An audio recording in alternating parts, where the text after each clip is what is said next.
Hello hi नमस्कार, तुम्हा सगळ्यांचं खूप खूप मनापासून स्वागत करते माझ्या नवीन यूट्यूब चॅनलमध्ये। हा माझा पहिला मिनी ब्लॉग आहे। यामध्ये मी तुम्हाला एका सुंदर ठिकाणी घेऊन जाणार आहे आणि तिथूनच माझ्या व्हिडिओची सुरुवातसुद्धा करणार आहे। तर मी माझी फॅमिली आणि माझे फ्रेंड्स त्यांची फॅमिली आम्ही जाऊन पोहोचलो होतो औंढ्याला। औंढा नागनाथ इथे आम्ही पहिला जो स्टॉप होता आमचा तो होता औंढा नागनाथ। तिथे छान प्रकारे आम्ही दर्शन वगैरे घेतलं। थोडेसे क्लिप जे आहे ते मी तिथे शूट केले होते, ते तुमच्यासमोर इथे दाखवते आहे।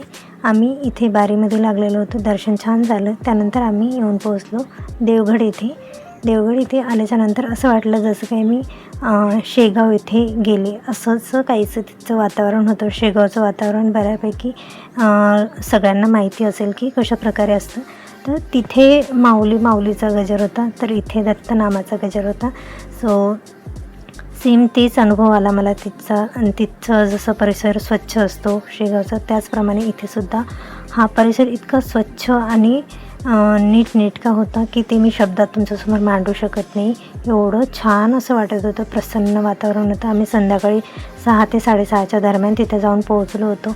त्यानंतर आम्ही रांगेमध्ये लागलोत आणि माझ्या फ्रेंड्ससोबत थोडंफार मी क्लिप्स शूट केले होते, ते सुद्धा तुमच्यासमोर इथे बघू शकता। हे माझ्या फ्रेंड्स आहे।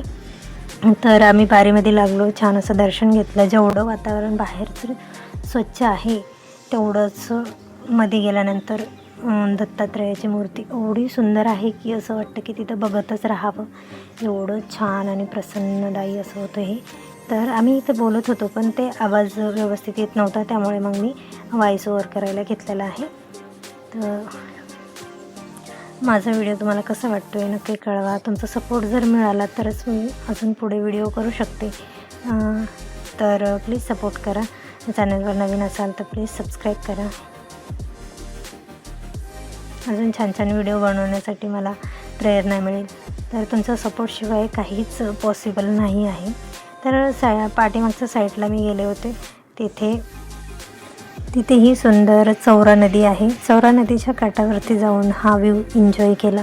खूप छान असं वाटत होतं तिथे गेल्यानंतर, खूप प्रसन्न वाटत होतं। आणि संध्याकाळची वेळ असल्यामुळे खूपच हवा थंडी आणि वातावरण असं फ्रेश होतं। खूप सारी गर्दीसुद्धा होती, इथे बघू शकता तुम्ही।